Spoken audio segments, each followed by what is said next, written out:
आज बड़ी कवरेज है और वो इसलिए क्योंकि देश के दो राज्यों में आज लोकतंत्र के महापर्व का आगाज हो चुका है। पश्चिम बंगाल और असम में पहले चरण की वोटिंग की शुरुआत हो चुकी है।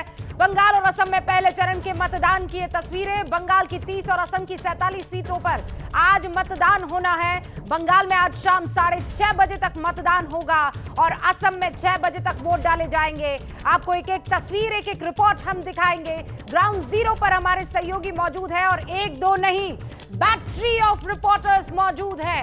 लेकिन उससे पहले जानते हैं कि इन दो राज्यों में पहले चरण के चुनाव की 10 बड़ी बातें क्या है।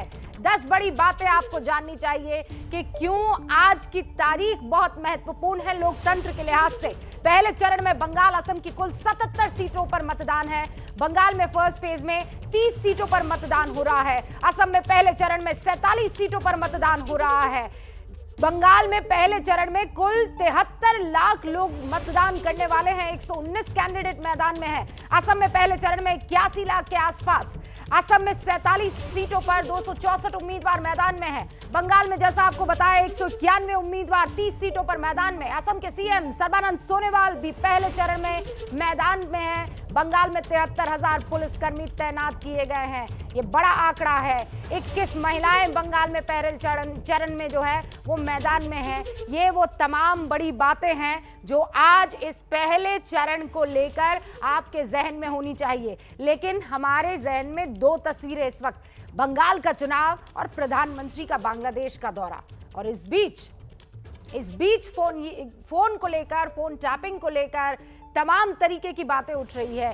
बीजेपी के नेताओं का फोन नहीं उठा रहे हैं। बंगाल से पहले चरण के मतदान से पहले बीजेपी बड़ा आरोप लगा रही है, प्रशासन सहयोग नहीं कर रहा है।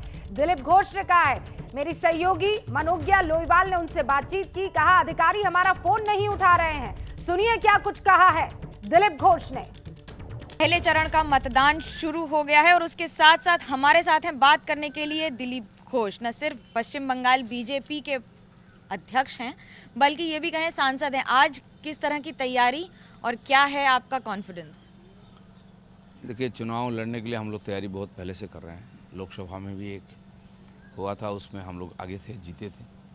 फर्स्ट फेज में जहाँ जहाँ चुनाव है मैक्सिमम सीट में हमारा बढ़त है और लगभग सारे सीटें हम यहाँ जीतेंगे फर्स्ट और सेकंड फेज में। तो तैयारी पूरी है, लेकिन जिस प्रकार उम्मीद प्रशासन से थी कि निष्पक्ष होकर के चुनाव में सहयोग मिलेगा, वो नहीं हो पाया है। कल रात तो हिंसा हुई कि जगह जगह पर, और इसीलिए थोड़ा सा टेंशन लोगों में है। लेकिन मुझे जो लग रहा है, लोगों ने जो मन बनाया है परिवर्तन के लिए, लोग रास्ते में उतर करके इस प्रकार जो झमेला होगा उसका मुकाबला करेंगे और अपना चुनाव में वोट डालेंगे। भारी संख्या में चुनाव में पोलिंग भी होगी और हमारे लिए बहुत पॉजिटिव है इस तरह। ये सवाल प्रशासन पर है, स्थानीय प्रशासन पर या चुनाव आयोग पर? देखिए, चुनाव आयोग जरूर उसको कंट्रोल कर रही है, लेकिन प्रशासन तो वही है, पुलिस अधिकारी, ये सब कल रात तक एगरा में कांती का मेरा जो लोकसभा क्षेत्र में एक विधानसभा आता है, उनके कोई गेस्ट आया कलकत्ता से वहाँ किसी परिवार में, तो वहाँ के टीएमसी के लोग घर को घेर लिए, बहिरागत तो बोल कर हमला करने लगे। और बार बार फ़ोन उठाने के बाद भी, फ़ोन करने के बाद भी जो प्रशासनिक अधिकारी जिनकी जिम्मेदारी है, कोई फ़ोन में रिसीव नहीं करता है। तो इस प्रकार घटना जगह जगह हो रहा है और टीएमसी जान गई कि बिना मारपीट किए, बिना हिंसा किए, बिना डराए इसको वोट नहीं मिलेगा, ना प्रभावित कर पाएंगे। इसलिए कल से ही लगातार शुरू कर दिए हैं डराने का और मारपीट करने का। तो उसका अगर डट के मुकाबला ना किया जाए तो फ्री फेयर इलेक्शन संभव नहीं होगा। तो क्या ये आप कह रहे हैं कि अगर डट के मुकाबला कैसे होगा, हिंसा से या किस तरीके से? प्रशासन को करना चाहिए अपने ढंग से, इतना सेंट्रल फोर्स आया उसका उपयोग होना चाहिए। और अगर इस प्रकार घटना घटे तो अपने कार्यकर्ता भी सामने आएंगे, आमने सामने होगा, संघर्ष का वातावरण बनेगा। इतना परिश्रम करके हम लोगों ने चुनाव की तैयारी की है और कोई लूट के ले जाएगा जैसा कि यहाँ की परंपरा है, वो कतई नहीं होने देंगे हम। इस समय सबसे बड़ी चुनौती अगले चरणों में आज के क्या होगी?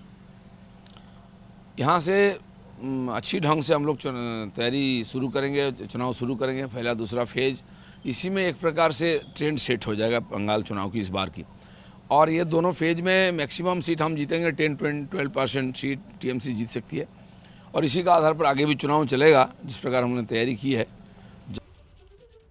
सुना आपने दिलीप घोष जो है वो क्या कुछ कह रहे हैं।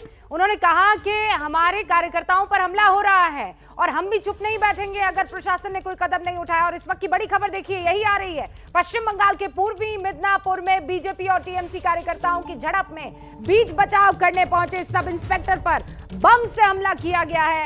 इस हमले में सब इंस्पेक्टर बुरी तरह से घायल हो गए हैं। पूर्वी मिदनापुर के पोताशपुर में आज वोटिंग भी है और ये वारदात उसी इलाके में हुई है।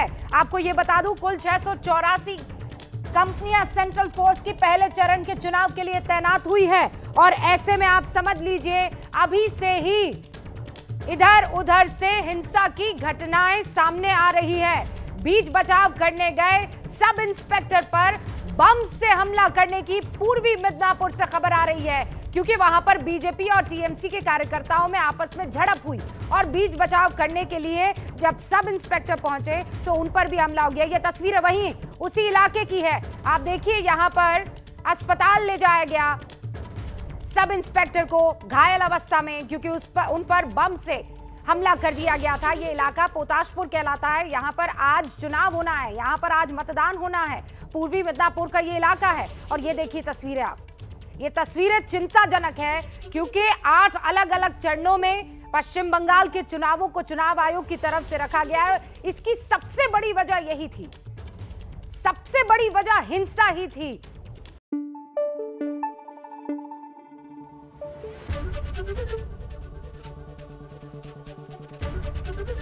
एबीपी न्यूज आपको रखे आगे।